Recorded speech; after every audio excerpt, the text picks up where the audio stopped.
Ao chegar aqui, o impacto é imediato. Somos recepcionados por formações rochosas em formas de ruínas e logo surge a sensação de estar entrando em um cenário de um filme de faroeste. Caminhar por esse lugar é experimentar uma combinação única de história, mistério e natureza bruta, elementos que fazem daqui um dos destinos mais belos e intrigantes da Bahia. A antiga vila que um dia pulsou com a corrida de diamantes hoje vive de forma pacata. Para entender melhor sobre essas mudanças, é possível conversar com os poucos moradores que restaram e explorar construções que o tempo levou. Ainda quem acredite que este seja o local da lendária Cidade Perdida, descrita no enigmático manuscrito 512, um dos maiores mistérios da história do nosso país. Hoje iremos desbravar um pouco dessa história e os cenários fascinantes que podemos encontrar aqui. Sejam muito bem-vindos à Vila de Santo Inácio.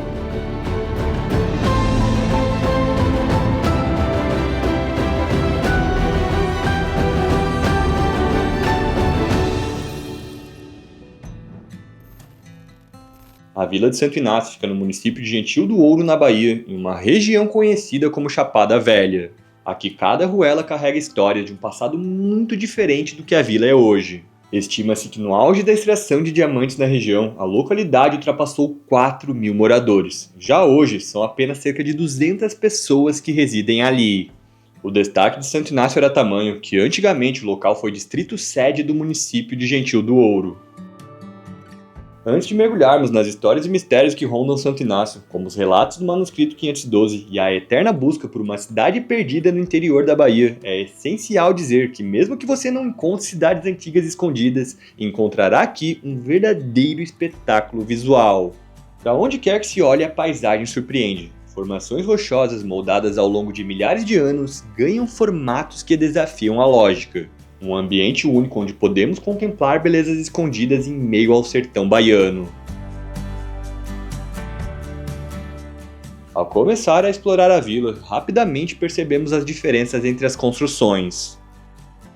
Caminhando aqui pela vila, a gente consegue ver três diferenças bem claras entre algumas construções. Primeiro são as casas que ainda estão de pé, preservadas, que ainda tem pessoas que residem dentro delas. A segunda são as casas que o tempo já está levando, então já estão abandonadas, já estão caindo em ruínas. E a terceira são algumas casas que nunca chegaram a ser concluídas. Então, inclusive, tem uma obra que é bem icônica aqui na cidade, que é aquele sobrado que está ali ao fundo. É um sobrado de 3 andares, que seria a maior construção aqui da cidade, mas foi uma obra que nunca foi concluída.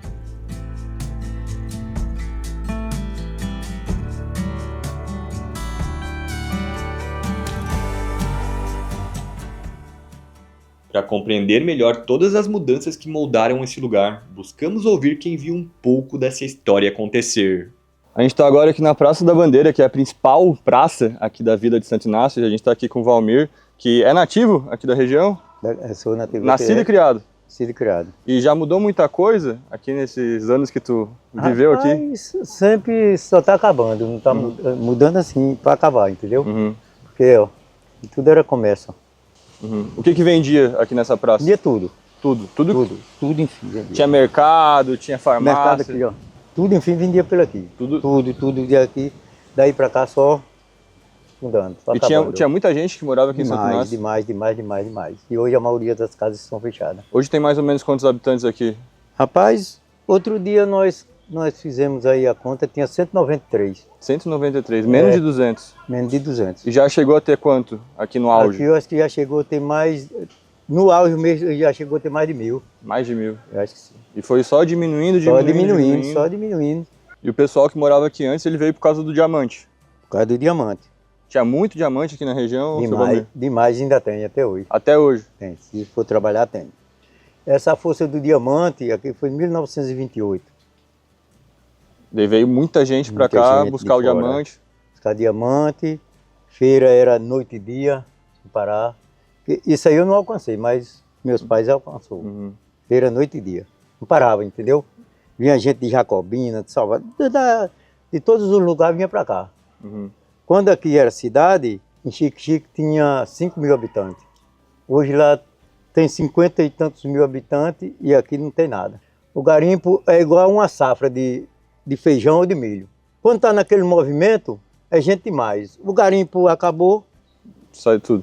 E em 1945 descobriu o garimpo do Piauí. Aí os que foram daqui para lá não voltaram mais, ficaram por lá, entendeu?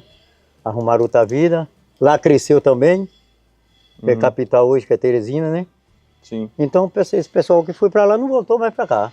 Seu Valmir, aqui ainda tem garimpo? Tem. Aqui ainda acontece? Tem garimpo forte. Ainda tem. Ainda Tem. acha diamantes, se o cara procurar, acha. Só que não tem garimpeiro hoje de diamante. Uhum. Mas se for trabalhar, o diamante tem muito. Tem muito. Tem muito, é. Mas só trabalha hoje cristal aqui. O senhor já trabalhou com garimpo aqui também? Já, Muito tempo? muito tempo. E achava bastante. Achava. E o que fazia com esses diamantes que vocês encontravam? O que a gente fazia? Como eu estou te falando, aquele ali era um comprador, ali era outro. Pegava o minério para trocar por mercadoria, né? Para sobreviver. Para sobreviver. E não tinha outro jeito. Então o valor ali do diamante que vocês pegavam, na verdade vocês nunca lucravam com ele de fato, né? Nunca lucrava nada. Porque ficava nisso. Trocar para sobreviver, para não passar fome, entendeu? Porque se você não pegasse aquele diamante e não trocasse pela mercadoria, para você comer pelo legume, vamos dizer, né? Aí você não podia sobreviver. Você passava fome, né? E era obrigatório fazer isso.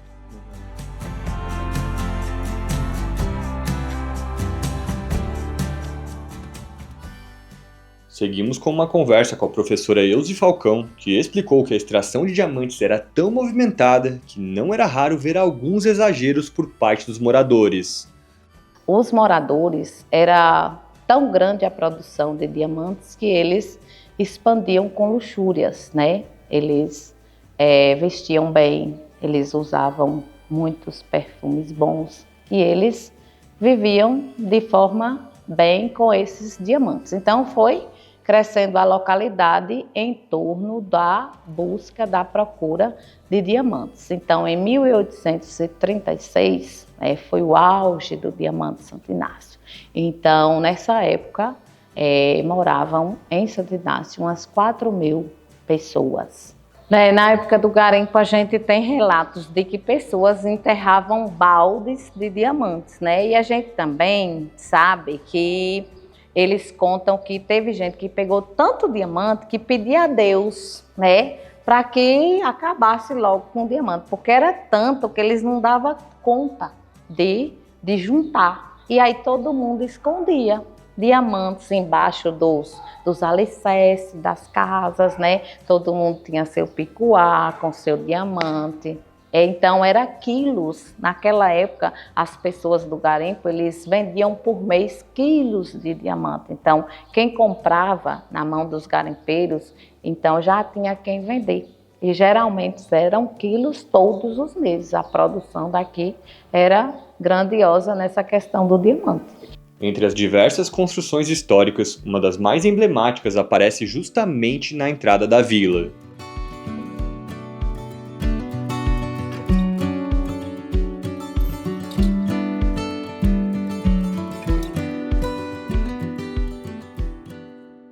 Aqui bem na entrada da vila a gente consegue entrar nas ruínas da cadeia. Inclusive a gente consegue ver as duas pequenas celas que tinham com as suas grades. A gente consegue ver que a parede aqui também era bem grossa, reforçando a segurança. Mas fora isso, aqui não tem mais teto, as portas e as janelas também não existem mais. Então isso aqui é um grande retrato da mudança que aconteceu aqui em Santo Inácio ao passar dos anos.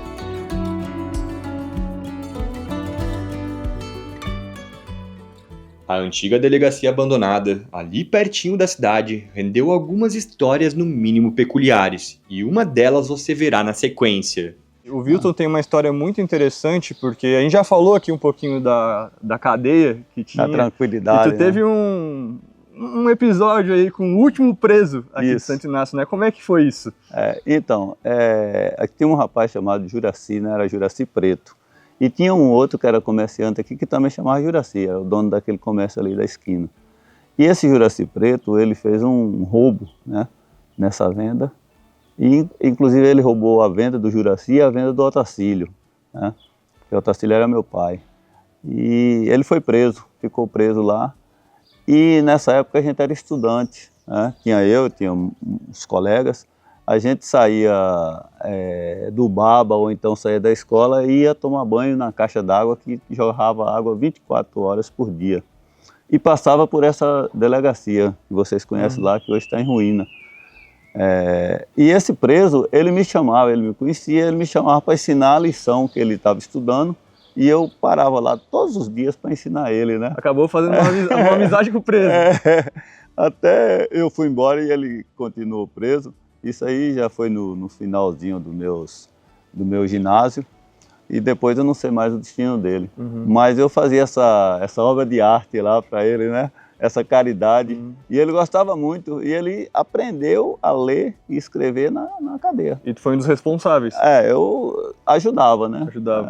Então, depois disso aí, nunca mais teve um outro preso nessa delegacia aí, nessa cadeia. Esse foi o último preso esse conhecido foi o último preso, aqui em Santo Inácio? Foi o último preso, Juraci Preto, né? Na década de 70. Né? E depois disso, aí a cadeia entrou em decadência, né? Foi o tempo, né, fez aquilo que hoje inclusive é um cartão postal daqui da cidade. Mas a tranquilidade é que reina, como o Valmirzinho falou, né? Aqui o mais gostoso daqui é essa tranquilidade. O clima também, apesar do calor e chover pouco, mas aqui tem um clima gostoso. À noite ele esfria um pouco, de dia esquenta bastante, né? Então tem esse contraste, né? E o vento? E o vento, além da obra da natureza que nós temos aqui, né? Como você mesmo já falou, as pedras, a serra, as cachoeiras quando chove, né? Quando chove aqui é uma maravilha. Outra coisa que chama atenção em Santo Inácio é a diferença para outras regiões mais turísticas da Chapada Diamantina. E uma coisa que a gente notou muita diferença daqui para outros locais da Chapada, que aqui é muito seco e muito quente. E o que dá uma amenizada nesse calor é a quantidade de vento que tem aqui, e não é à toa que a gente vê muitas usinas eólicas na região.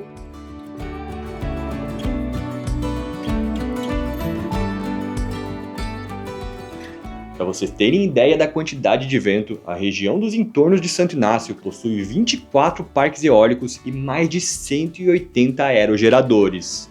Os moradores até brincam que é o vento que manda na vila. Agora, o vento é o dono do lugar. Então, quando ele começa a ventar, ele manda você para dentro de casa ou deixa você uma horinha na porta, né? Mas quando ele começa a ventar muito, você tem que entrar e a cidade fica limpa, sem ninguém. Até os cachorrinhos correm com medo por causa do vento, né? Então o vento a gente chama aqui o vento dono do lugar, porque ele é quem manda. A gente só fica na porta, só sai de noite se ele ordenar. Senão a gente não sai. E a gente já está acostumado.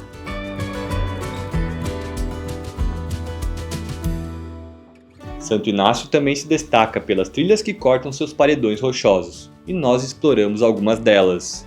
Embora não haja muitas placas ou indicações formais, o segredo por aqui é simples: pergunte o caminho para os moradores.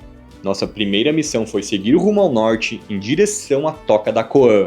E outra coisa que a gente encontra aqui nas trilhas de Santo Inácio são alguns paredões que têm pinturas rupestres, como esse aqui que está ao meu fundo. E esse aqui é bem interessante porque tem várias figuras de mãos humanas.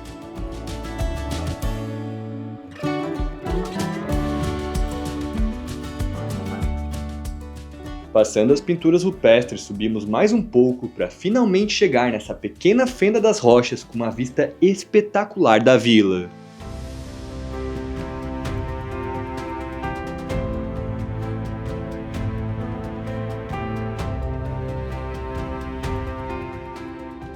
Essas formações características de Santo Inácio e de outros locais da Chapada Diamantina são chamadas de relevos ruiniformes. E para nos aprofundar como são formados, falamos com Rodrigo Vale, que é autor do livro História Natural da Chapada Diamantina. Que a gente chama de relevo ruiniforme, né? Essa forma de relevo que se assemelha à ruína, né? A ruínas antigas, né?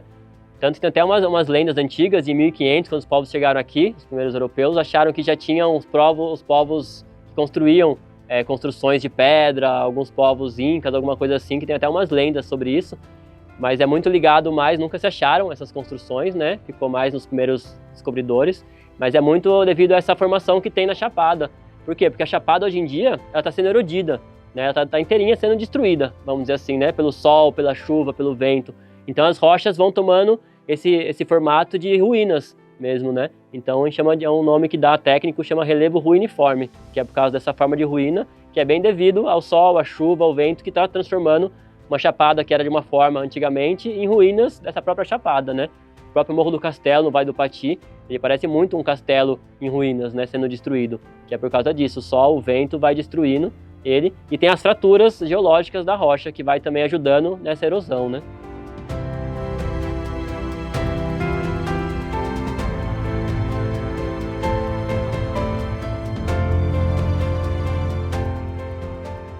Depois regressamos o trajeto e fomos em direção sul até a Toca de Santo Antônio. É nesse ponto que vamos contar mais sobre a história da tal cidade perdida e do manuscrito 512.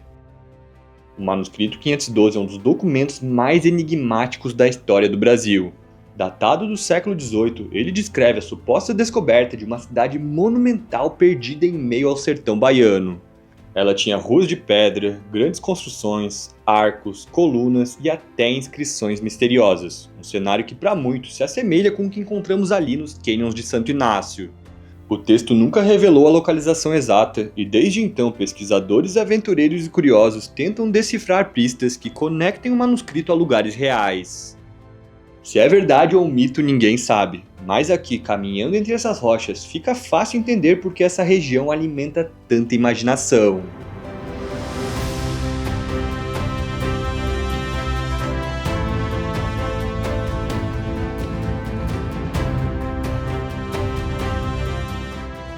Foi nessa parte de Santo Inácio que testemunhamos um pôr do sol impressionante que pintou o semiárido baiano de novas cores.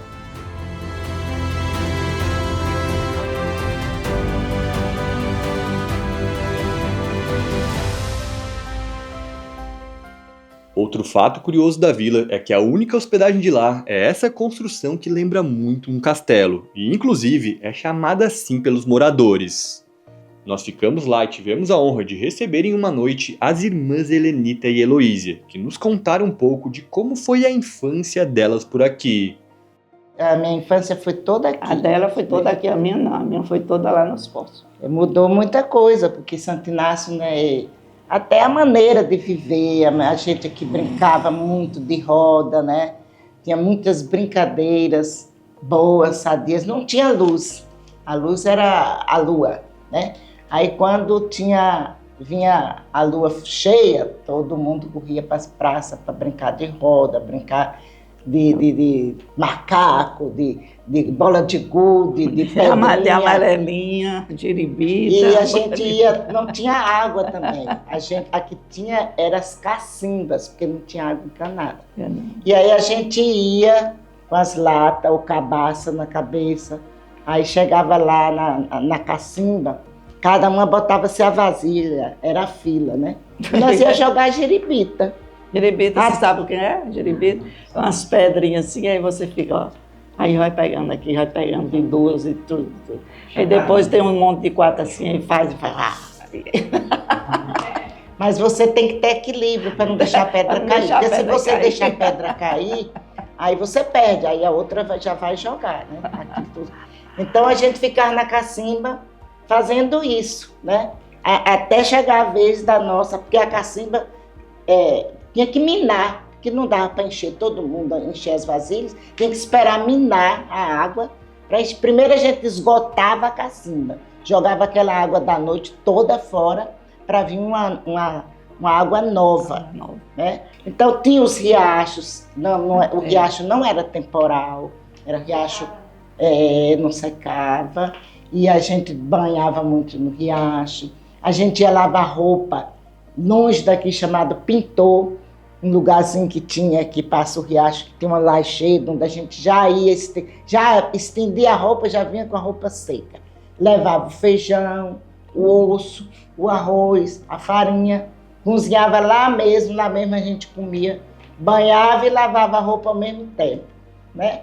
E aí a gente vinha de tardinha, já com a roupa toda sequinha, né? Toda limpinha, cheirosa, porque as águas do riacho tinham aqueles pés de louro, né? E aí a gente tomava Toda a vida tomamos água desses pés de louro e a gente não tinha verme, não tinha nada. Hoje todo mundo tem, né? Porque estão poluídos, né? Mas naquela época não tinha poluição, né? Todo mundo zelava dos riachos, todo mundo tinha. Hoje não, hoje a gente vê a diferença muito grande. Naquele tempo a gente tinha cuidado com os riachos. Hoje o pessoal não tem esse cuidado aqui em Santo Inácio, né? Aí criação de porcos, também esgotos, tudo isso que naquela época não existia essas coisas. Perguntamos também sobre como elas enxergam o turismo em Santo Inácio. E falta, por exemplo, aqui falta um restaurante bom para as pessoas, um hotel. Está faltando essas coisas aqui, uma pousada, né? Para receber as pessoas. A gente sente até vergonha de não ter essa condição de oferecer essas coisas para vocês, né? Mas, com toda a nossa simplicidade e humildade, a gente recebe do jeito que aqui é. E quem vem para aqui se adapta ao que tem. Quando é na ocasião da festa, que vem, que enche a casa de conterrâneo, que vem, bota colchão no chão, colchão em todo lugar, e aí a gente vai levando. É muito difícil uma pessoa vir aqui para dizer que não gostou de Santo Inácio. Embora seja tão assim, humilde, pobre. Aí a gente diz que quem bebe a água de Santo Inácio torna a voltar.